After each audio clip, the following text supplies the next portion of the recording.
Hello, this is Paul, or P Goomba, the main host of this YouTube channel.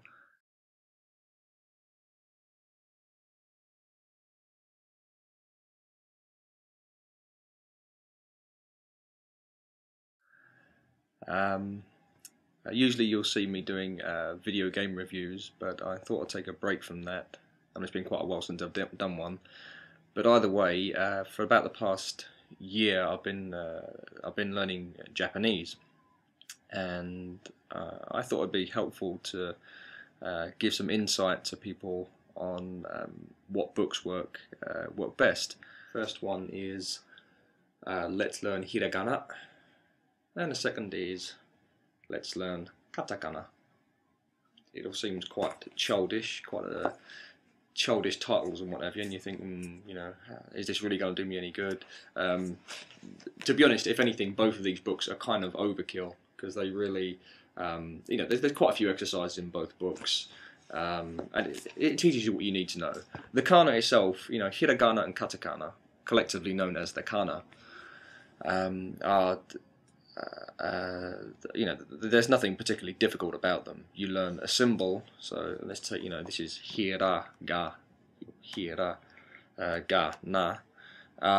You hear a sound. You see the symbol hi, and you see the symbol here, and it has a sound that goes with it, hi, and that's it. So in hiragana, katakana, there are basically different types of strokes. I won't go into it here, but basically it just introduces you to the basic types of strokes, and so it gives you here, you've got the entire alphabet, the entire syllabus here, well, syllabus of symbols, I suppose. And then basically how the books work. This is the same for both books. How the book works is to give you exercises.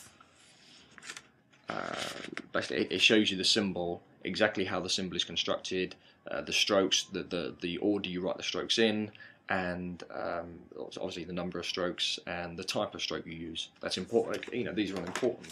As I said, it's kind of important for the kana, but if ever you intend to learn kanji at any point, and again, if you're serious, you really need to be, then these rules are imperative. You must learn, especially for kanji.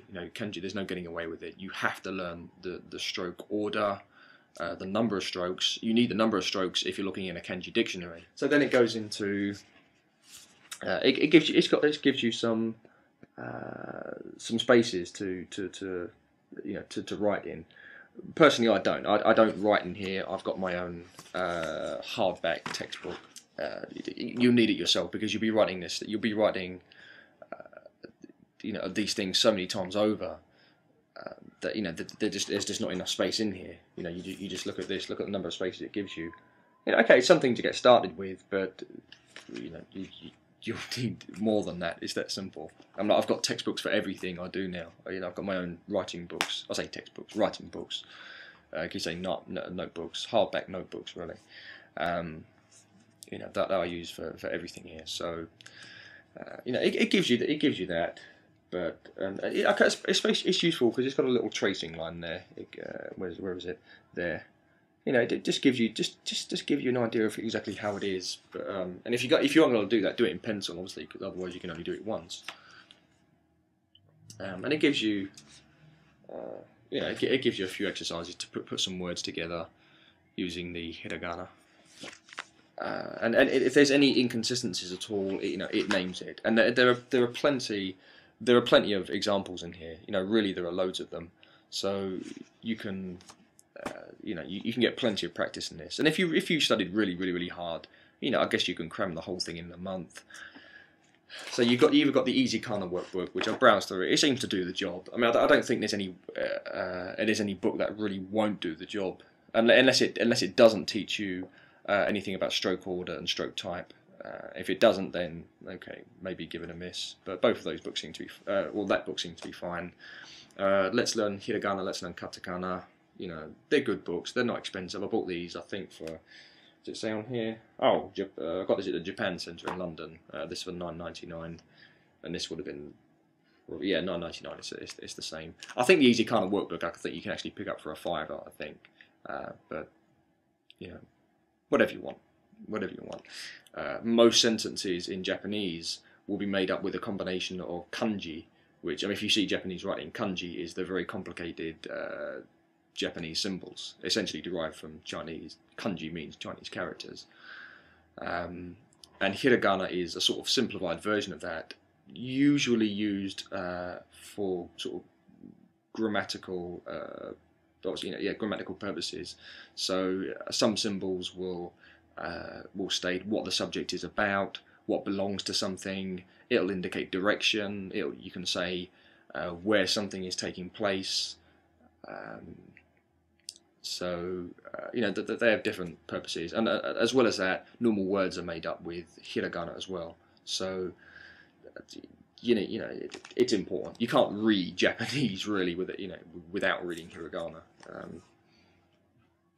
So you need to learn hiragana.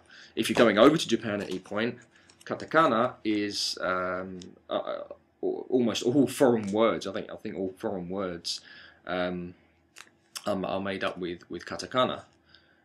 I'd very much advise you to learn hiragana, katakana, and basically get away from the sort of the English as soon as possible, because there is an English equivalent of hiragana, katakana, or it is an English equivalent of writing words in Japanese. It's called romaji, and as far as I'm concerned, the only use romaji has is in helping understand hiragana, katakana. That's it. There's no other use. Some textbooks have romaji and almost exclusively use romaji. You don't need that. As soon as you can, get yourself away from romaji, get yourself away from the English, get stuck into the Japanese. It's the proper way to do things. It's what you really should be doing. Yeah, that's this video on the kana, and I'll be doing some more videos on all basically the other books I've used so far. I'm at the moment I'm still sort of upper beginner level of Japanese, so I still don't know a hell of a lot. In fact, the other night I went to a sort of Japanese language pub meetup thing, which was good fun, but extremely hard work, and I realised at the time how poor my spoken Japanese was. But I have done a lot of studying, self-study at home, and I've used quite a fair few books. So I'll just be going over those books, sort of how useful they are, and just hopefully to help give you some insight in learning Japanese. Thanks for your time.